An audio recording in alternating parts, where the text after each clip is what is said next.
Pinagtaksila ng akusado ang kabutihang loob na ipinakita sa kanya ng biktima at sa malupit na paraan ay kinitil ang isang mahalagang buhay.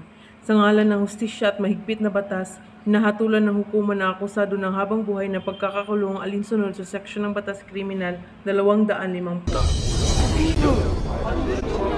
Habang buhay na pagkakakulong?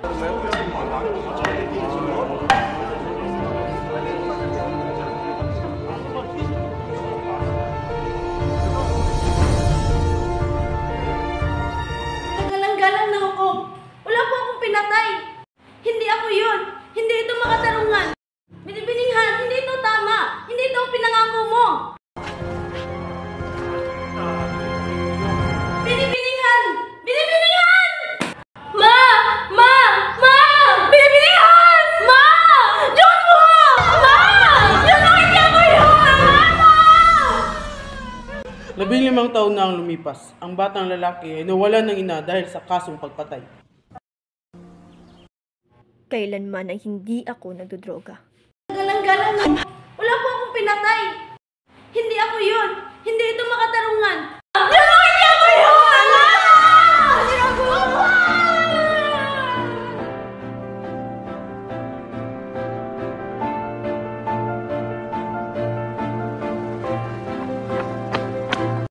Huwag kang gumawa ng kahit ano. Ito ang utos.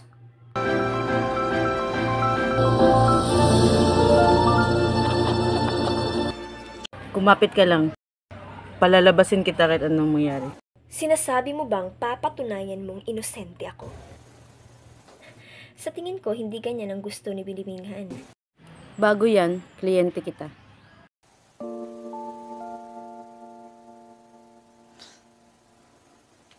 Sa wakas, parang abogado na kita.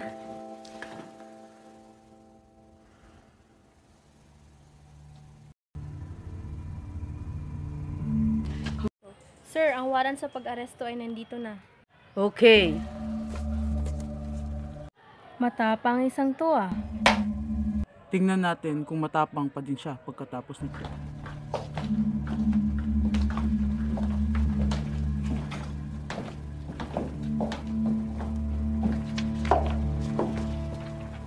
Malungkot kong isipin kung gaano ito kahirap para sa iyo. Salamat ha, munti ka na itong mapaluhang aking mata. Nakakatulog ka pa rin ba sa isang kwarto kasamang kriminal? Kung hihingi ka ng tawad ngayon din, hindi kita aarestuhin. Bakit ko naman gagawin yun, ha? Maaaring sa kulungan ka mapunta, imbis na sa piitan. Alam mo ang pagkakaiba, tama? Ang mapunta sa kulungan ay nasa aking listahan. Kaya inaabangan ko talaga ito. Napaka-interesado ko sa karapatang pantao.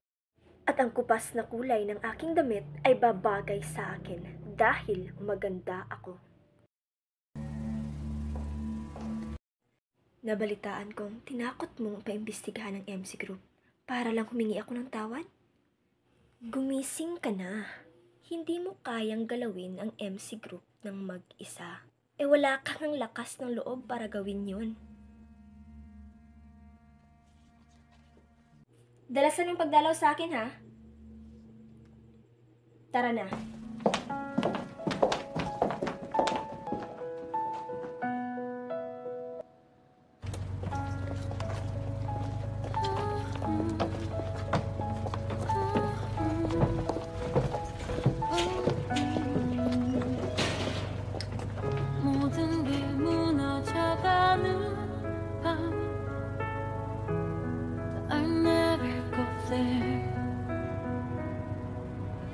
I'm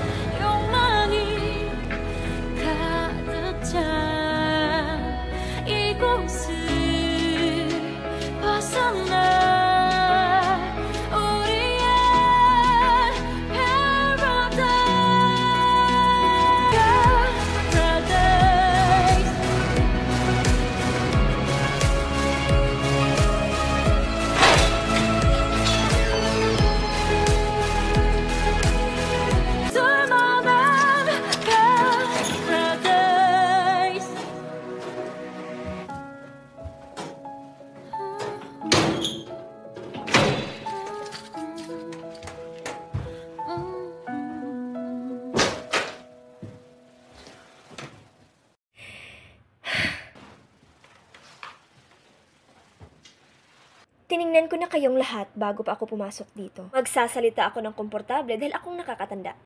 Pananakit, panlilinlang, at pagnanakaw. Nandito ako dahil sa droga. Alam niyong marijuana, di ba?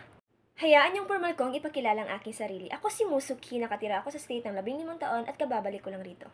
Ang piskal lang naglagay dito sa akin, ngunit palagay ko, plano niya ito kasama ang aking pamilya. Sana'y magkasundo tayo. Pwede tayong magsalitan sa paglalaba at paghuhugas ng pinggan, di ba? Anong klaseng baliw to? Bakit may adik sa kwarto natin? Tingin ko manloloko to.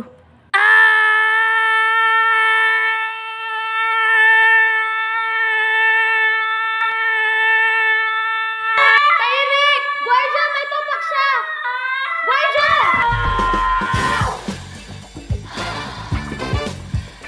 Pasensya na. Napasigaw ako dahil naiinis ako. Hindi ko alam ang kwento mo. Pero hindi naman ganun kasama dito, kaya huwag kang gagawa ng kung ano-anong kabaliwan. Oo, tama yan. Kalma lang ha.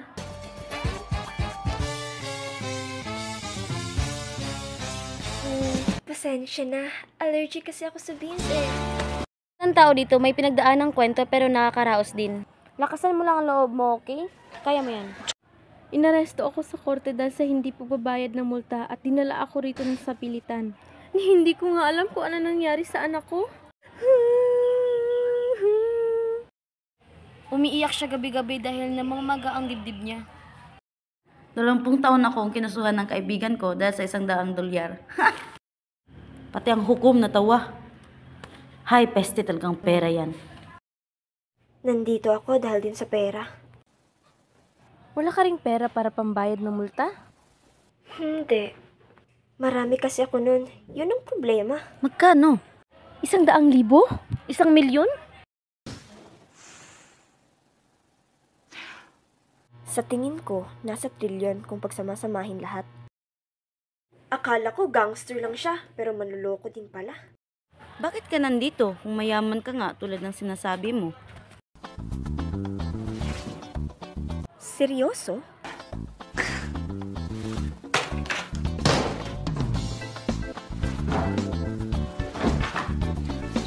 Baka dapat sa mental hospital siya dinala. Paumanhin. Hindi ka maaaring humiga. Baka artista siya. Gumagamit ba siya ng formal o informal na pananalita? Naiinis kasi ako sa pananalita niya.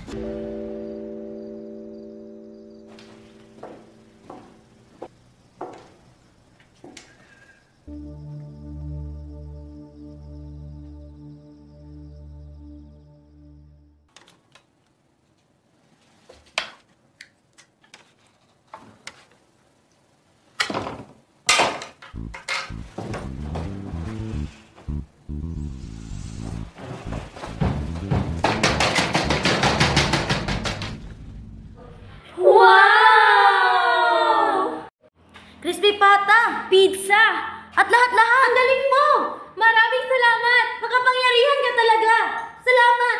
Maraming salamat! Akala ko mahirap ang buhay dito, pero ang saya!